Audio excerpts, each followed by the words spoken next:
you today? Hello. Like Good, the good, old good, people good. say, Doing blessed well. and highly favored. Blessed and highly favored. Blessed and highly Yes, favored. definitely so. I like that. I always like that. We're blessed and highly favored. And well, I was gonna say something funny, but I ain't gonna say it now because Say it. somebody might be offended. But blessed and highly favored. Yes. This is this time of the year. It always makes me think of people who are, not as fortunate. I don't know if you guys think about when the holidays start to come, I start to think of people less fortunate. It's just the way I feel, because I just know that in life, you go through your ups and downs, and every year is not a year where you're not in a storm. You know what I mean? You may be going through something, even if it's physically or mentally. But this time of the year, I always feel like I need to do more. I don't know about you guys, do more for the less fortunate. I know Chauncey does. She does this every. I don't know how often she does it for the church, but she does. Feed the homeless, and I'm getting ready to do it with my friend too this next couple of weeks. For the holidays. But that's just a given. You know what I mean? That we look out for other people. But this topic today, guys, I know it's probably like, what is compassion fatigue? So, I'm sorry, go ahead. Go ahead, Chauncey. Go ahead. Because No. I'm going to jump in. I came up with it because, sitting in therapy and talking with my therapist and, just talking about different things going on in my life, I found out that I suffer from that, right? Oh, okay. And so it's basically taking on other people's issues as your own. And so wanting to help everyone, but really being tired and not realizing that your tank is empty. And so I was accused of it by my spouse when I didn't have it. And so maybe he had some foresight and seeing that it was coming, knowing who I am. But I realized that I was, so I had to really begin to exercise the power of no.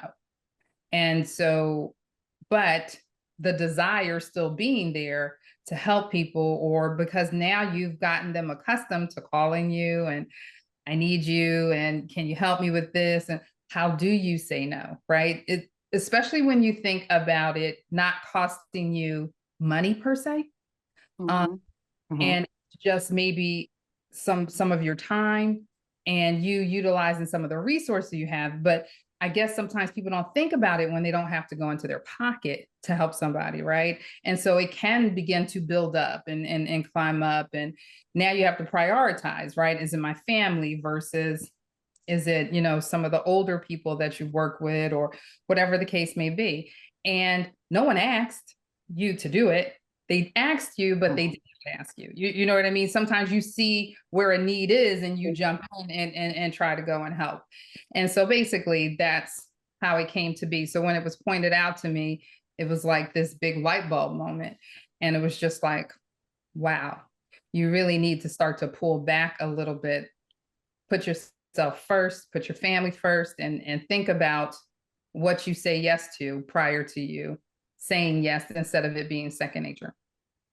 Well, I think that, and I just want to hear from Celeste and Keisha as well, that I don't have that syndrome, compassion fatigue, because I just think that I know when to say when. You know what I mean? I think in my latter years when I crossed over like from 45 on, I started to learn when to say when.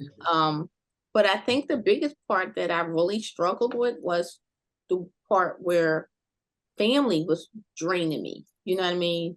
By and I'm even including children. You know what I mean? Draining me. So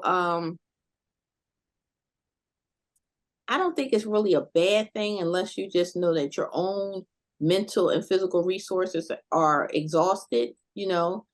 But yeah, I can relate to that. I can relate to that, and I kind of like that about myself. If it sounds crazy or not, I like that about myself. No, Keisha. it's not crazy. It's not crazy. Well, compassion fatigue. First, I want to give a good definition for us and our listening audience about compassion fatigue. It's a form of Go ahead. stress or tension that arises from frequent contact with traumatized people, where we Oh, become preoccupied with the suffering and pain of others. And that's what Chauncey was speaking of. Really going, helping others is nothing wrong with that. But when it starts to affect you and affect your being, then that is a problem. And Kim, I would say we all experience it, and I'm with you as far as it with me, with family and children can do and that, children. especially when you say, don't do so and so, don't do this or don't do that, or you find on another road and you got to go help and constantly help and not listening or whatever, and you just feel like you're exhausted. But and there is a difference between compassion fatigue and burnout. Yes. Yes. Distinct difference. Yes. Because when you have compassion fatigue, it is physically draining and bothering you. You can have mood swings, you can have depression, you can be pessimistic, you can have feeling of hopelessness. Burnout is usually we do it when we're at work, got a lot to do, or it's something physical and you can recover from that. Compassion fatigue has a lot to do with being your psyche, and how it affects you.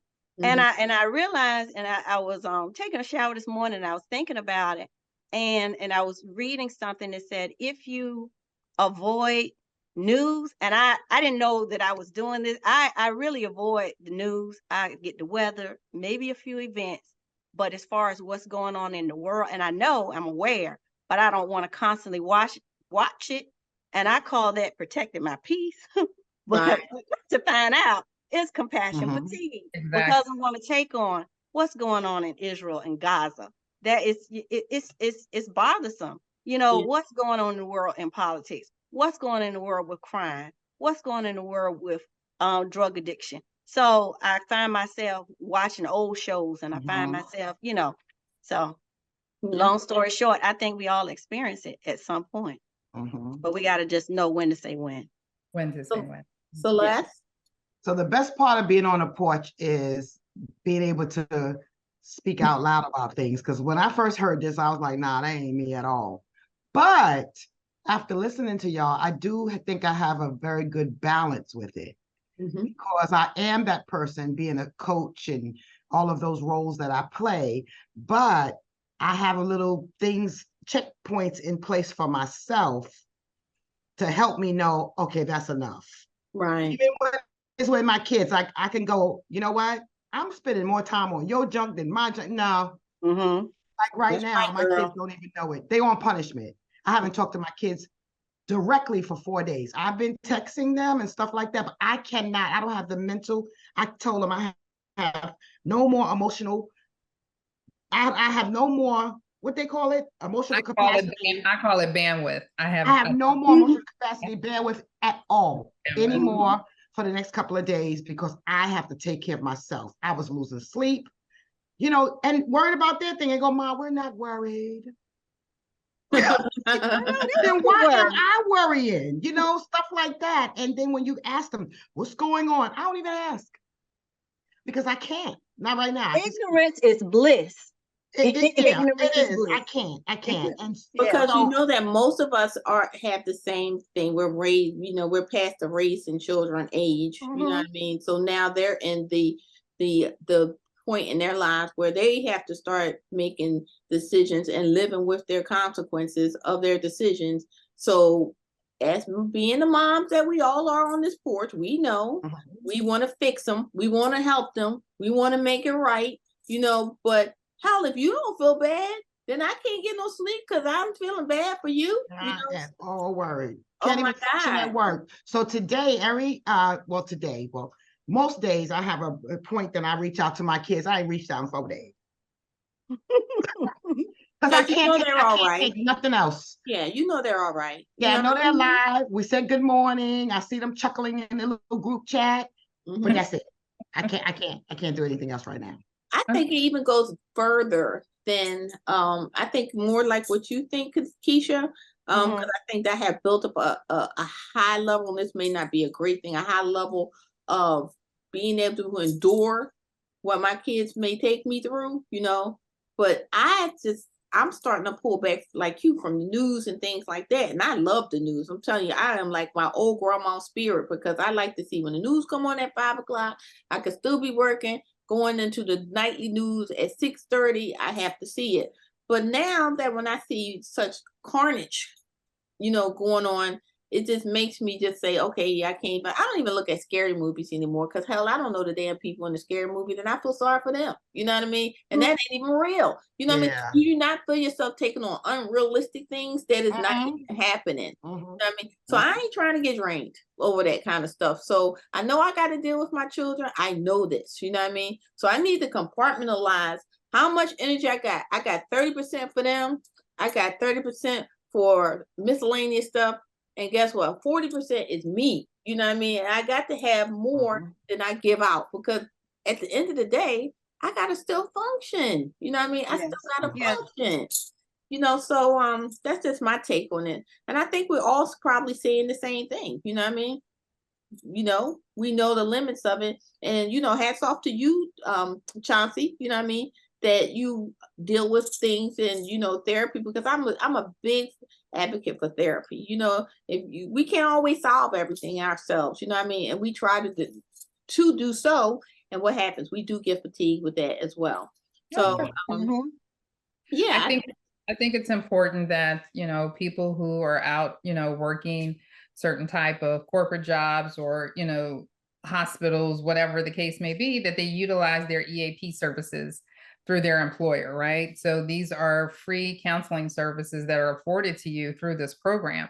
Each company is different depending upon the number that they offer you, but they provide you with a counselor for 4 or 5 or 6 visits, where you can sit down and talk to somebody and just kind of figure out, especially coming upon the holidays.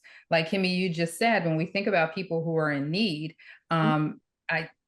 I don't have pity for people, because I feel like, pity is a sin, right? I have empathy, but I do not have pity. And so, but I do, my heart goes out to folks who are struggling mentally this time of year, because this is the time of year where everyone feels less than. And it boils down to what I can or cannot provide to somebody or something or whatever, when if we're just there sitting, listening to each other and just being there for each other, that at the end of the day is the most important thing, without taking on what that other person is going through. You can empathize and even, offer advice without taking it on. And so that would be my recommendation for anybody. Learn how to listen and be there without taking it on. It's a fine line. It's a fine line. I think this was a great episode, because, again, we're not here to solve people's problems. We're just trying to be relatable, and we are in our season part of life that, we know the ups and downs and the ins and outs of relationships and just, dealing with life, so we can't stop dealing with our kids. That's number one. So we got to give them, give them grace. I mean, but everybody else, Chauncey gave a lot of great resources.